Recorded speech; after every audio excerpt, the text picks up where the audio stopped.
బీజేపీలో రచ్చరచ్చ, నిత్యం విమర్శలు, కుమ్ములాటలు. వ్యక్తిగతంగా నేతలను టార్గెట్ చేస్తూ ఆరోపణలు. గతంలో కిషన్ రెడ్డిపై, తాజాగా బండి సంజయ్పై. భారతీయ జనతా పార్టీ ఎట్లా తయారైందంటే ఒకప్పటి కాంగ్రెస్ లెక్క తయారైపోయింది. నిజంగా ఇంత ప్రజాస్వామ్యం ఏ పార్టీలో కూడా పనికిరాదు. అది చాలా ఇబ్బందులకు గురి చేస్తుంది. ఇంత ఓపెన్గా ఎవరు నచ్చినట్టు ఒకరి మీద ఒకరు విమర్శలు చేసుడు, అంతర్గత కుమ్ములాటలు. ఇంతవరకు ఇక 10-11 రోజులలో భారతీయ జనతా పార్టీ రాష్ట్ర అధ్యక్షుడు నియామకం కాబోతుందని బండారు లక్ష్మణ్ గారు, మన బంగారు లక్ష్మణ్ గారు చెప్పారు. ఆయన దాటైపోయింది. ఇక 15 రోజులు అంటారు, నెల అంటారు, ఉగాదికి ముందే అన్నారు, రేపే అన్నారు, మాపే అన్నారు, మళ్ళీ దాటైపోయింది. ఎందుకంటే ఇక్కడ సమన్వయం లోపించింది, ఇంకా క్లారిటీ వస్తలేదు కాబట్టి. తెలంగాణ బీజేపీలో వివాదాలు రోజురోజుకు రచ్చకెక్కుతున్నాయి. అధికారంలోకి రావాలన్న బీజేపీ కళ నెరవేరే పరిస్థితి కనిపించడం లేదు. కొందరు నాయకులు తీరు వల్ల ఈ పరిస్థితి వచ్చిందన్న విమర్శలు వినిపిస్తున్నాయి. ఒకప్పుడు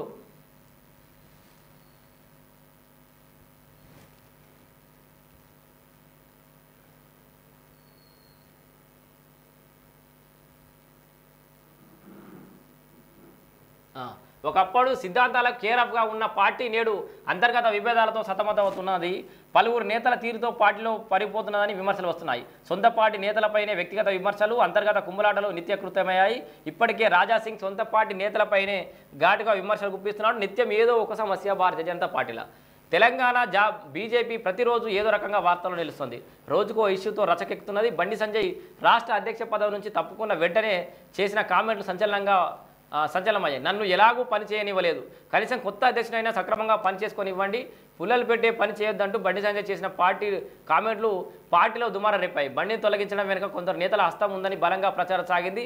పలువురు నేతలు హైకమాండ్కు ఫిర్యాదు చేయడం వల్లనే బండిని తప్పించారన్న వాదనలు కూడా జరిగాయి. ఇక ఎమ్మెల్యే అభ్యర్థుల ఎంపికలు సైతం వివాదాస్పదంగా మారింది. మరోవైపు అసెంబ్లీ అభ్యర్థుల ఎంపికపై కూడా ఆరోపణలు వచ్చాయి. ఒకరి పేరును ఫైనల్ చేసి కాసేపటికే మళ్ళీ మరొక పేరు అనౌన్స్ చేయడం గమనార్హం. ఆ సమయంలో రాష్ట్ర అధ్యక్షుడిగా ఉన్న కిషన్ రెడ్డి టార్గెట్గా చేసుకొని విమర్శలు గుప్పించారు. ఎమ్మెల్యే టికెట్లను అమ్ముకున్నారని పలువురు ఆరోపణలు సైతం చేసిన సందర్భాలు ఉన్నాయి. ఇక యూట్యూబ్ ఛానల్పై దాడి చేసింది ఎవరు? సో నిన్న మొన్న యూట్యూబ్ ఛానల్ మీద ఒక దాడి జరిగింది కదా, దానికి సంబంధించిన వార్త కూడా చూద్దాం. త్వరలో తెలంగాణ బీజేపీకి అధ్యక్షుడు నియామకమై ఉంటుందన్న తరుణంలో మరో ఇష్యూ తెర మీదకి వచ్చింది. కేంద్ర హోంశాఖ సహాయ మంత్రి బండి సంజయ్ తన కార్యాలయంపై దాడి చేశారని బీజేపీ బహిష్కృత నేత విమర్శ చేయడం గమనార్హం. బీజేపీకి చెందిన గిరీష్ యూట్యూబ్ ఛానల్ను నిర్వహిస్తున్నాడు. కాగా కొద్ది నెలల క్రితం ఆయన చేసిన వ్యాఖ్యలపై పార్టీ క్రమశిక్షణ చర్యలు తీసుకుంది. ఆయన్ను పార్టీ నుంచి సస్పెండ్ చేసింది. అయితే తాజాగా ఆయన తన ఛానల్లో చేసిన వ్యాఖ్యలు దుమారాన్ని రేపాయి. బండి సంజయ్ కారణంగా పార్టీ పరువు దిగజారిపోతుందని విమర్శలకు దిగారు. సీన్ కట్ చేస్తే ఆ ఛానల్ కార్యాలయంపై పలువురు గుర్తు తెలియని వ్యక్తులు దాడి చేసి సామాగ్రిని ధ్వంసం చేశారు.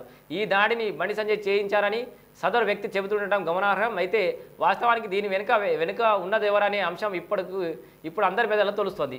ఎవరి అండదండలతో ఇలా చేస్తున్నారనే చర్చ పార్టీలో మొదలైంది. దీని వెనుక కూడా ఒక కీలక నేత ఉన్నారనే చర్చ కొనసాగుతోంది.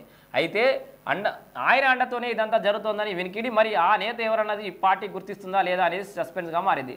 వ్యక్తిగత విమర్శలు, దూషణల అంశంతో ఇతర పార్టీలో ఎలా ఉన్నా బీజేపీలో దానికి తావు లేదన్నట్లుగా ఉండేది.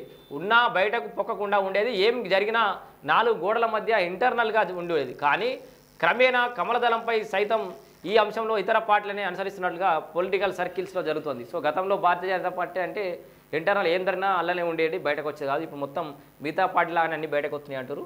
సిద్ధాంతాలకు కేరాఫ్గా నిలిచిన పార్టీలో ఇలాంటి సీన్ రిపీట్ అవ్వకుండా పార్టీ కట్టడి చేస్తుందా లేదా అనేది మాత్రం మనం చూడాలని చెప్పేసి కూడా ఒక వార్త.